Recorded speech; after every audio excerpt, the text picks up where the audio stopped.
What up, Hoop fans, and welcome to Hoop News Ball Don't Sleep, where I plan on bringing you content that consists of predictions for the seasons, award, reactions to breaking news, injury updates, and much more.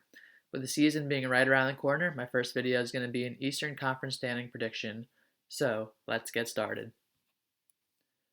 During this video, I plan on going over a quick recap of the team and some of the thoughts about the team to give a better understanding of why I have them where I do. So let's start with the Pacers at number 15. Simply not enough talent. They have some good players like Tyrese Halliburton, Buddy Hield, and Miles Turner, but Turner has been on the trading block for basically his whole career, and he might finally be moved on. They do have a nice veteran coach in Rick Carlisle, but they just don't have enough talent.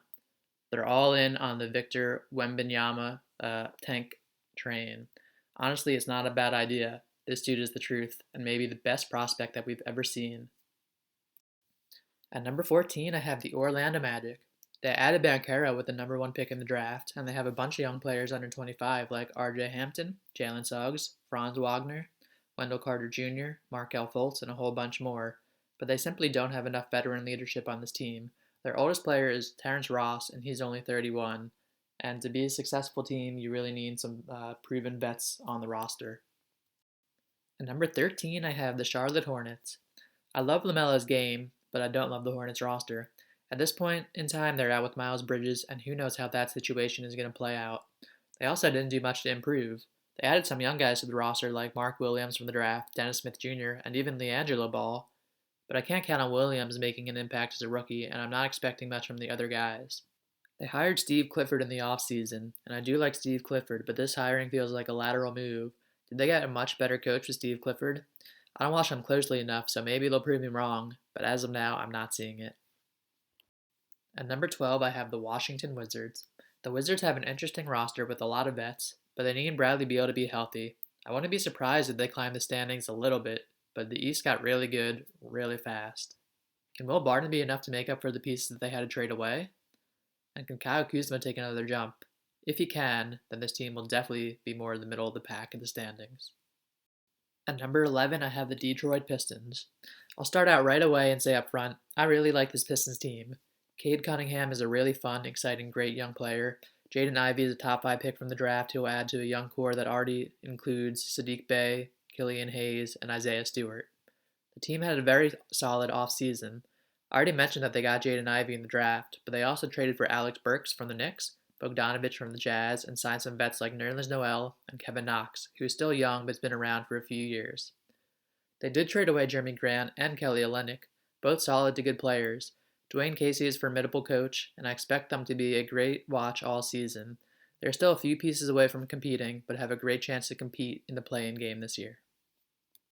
At number 10, the New York Knicks. Man, where do I even begin with the Knicks? They had a terrible season last year after being the surprise team the season before. The Knicks went all in the offseason to bring in Jalen Brunson from the Mavs and pair him up with Randall and RJ Barrett to form their own version of a Big Three. The Knicks did lose some veterans like Kemba Walker, who's probably washed at this point, Alec Burks, Nerlens Noel, and Taj Gibson, but they feel comfortable that they have some young guys who can take their place.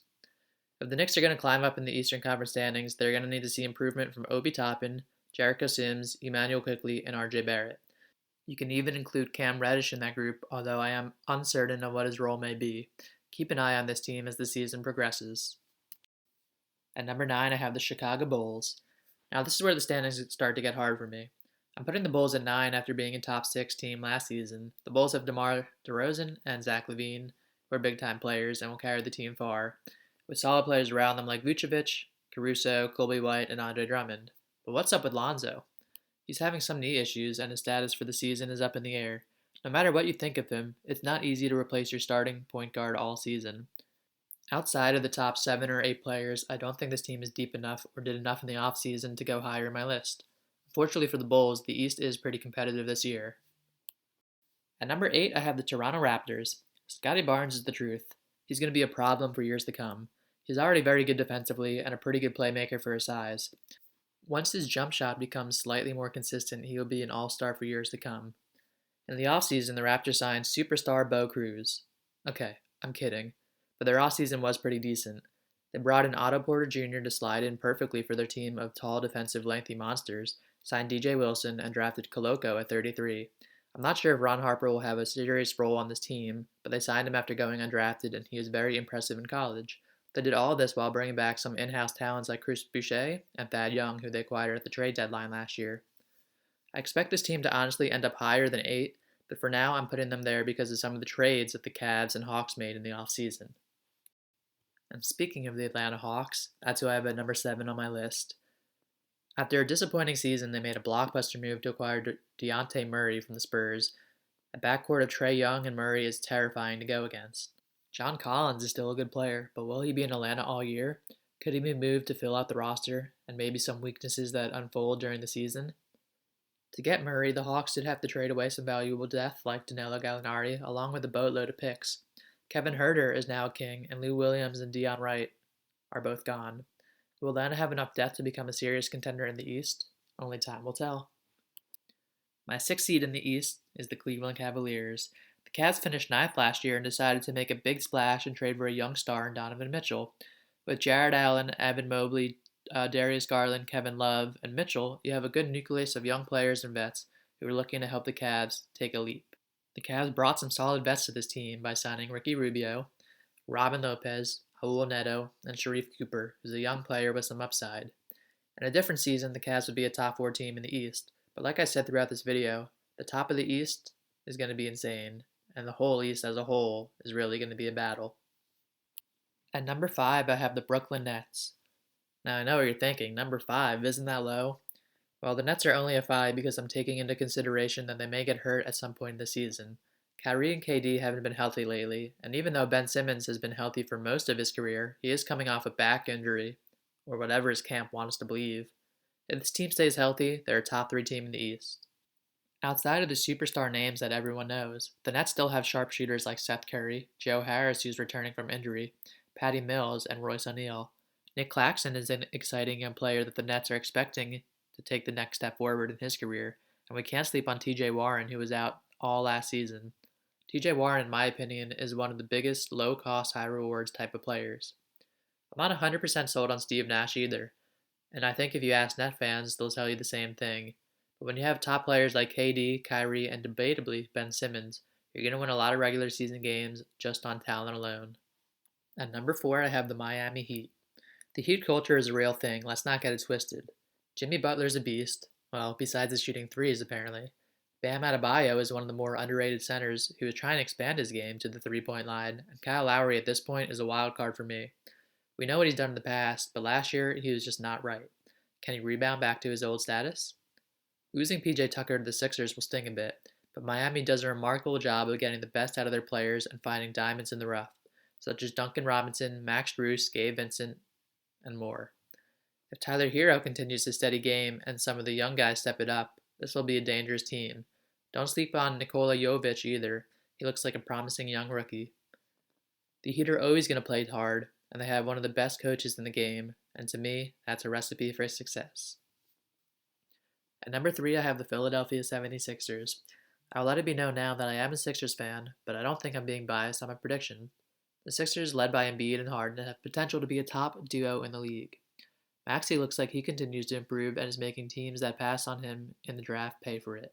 Tobias Harris, while he may be overpaid, he's still a very solid contributor. And then you have PJ Tucker, who won't blow you away with his stats, but he's got that dog in him, and he will do everything that you need for a winning culture. This is one of the better starting 5 units in the league.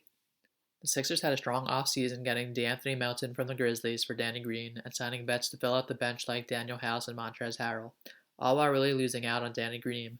This team has some questions that need to be answered, but on paper, this is their deepest roster in the Embiid era since Jimmy Butler was on the team.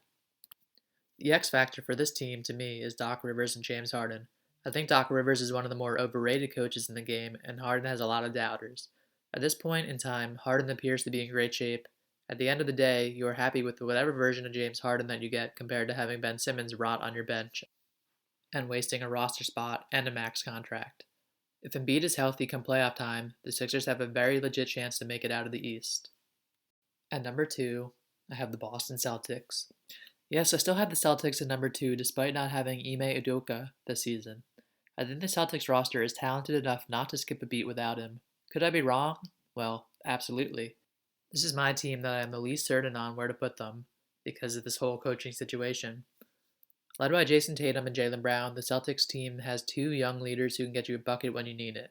Before the Udoka news, the Celtics brought in some big vets like Malcolm Brogdon, Danilo Gallinari, and Blake Griffin, who I think is on the decline but is still a big name. Al Horford continues to turn the clock back while he's in Boston Green, and he makes a good pairing with athletic center Robert Williams. This team is deep, they have playoff experience, and they have guys who are hungry for a ring. The team has a chance to make it back to the finals, but the big X factor will be how they look without their head coach. And at number 1, I have the Milwaukee Bucks. I think the Bucks are built to win in the regular season, and that's why I have them as my number 1 seed. When you have an unstoppable force like Giannis on your team, you're going to do a lot of winning. Drew Holiday, Chris Middleton, and Giannis is a very talented and well-balanced top 3. The Bucks have a very busy offseason bringing back their own guys. They re-signed Javon Carter, Pat Connaughton, Serge Ibaka, Wes Matthews, and Bobby Portis. This team has chemistry, a lot of proven vets, and a good head coach in Coach Budenholzer. Well, that wraps up my Eastern predictions. Let me know in the comments if you agree or disagree with my picks. I can't wait for the NBA season to begin. It's going to be a great and crazy season. Thanks for watching.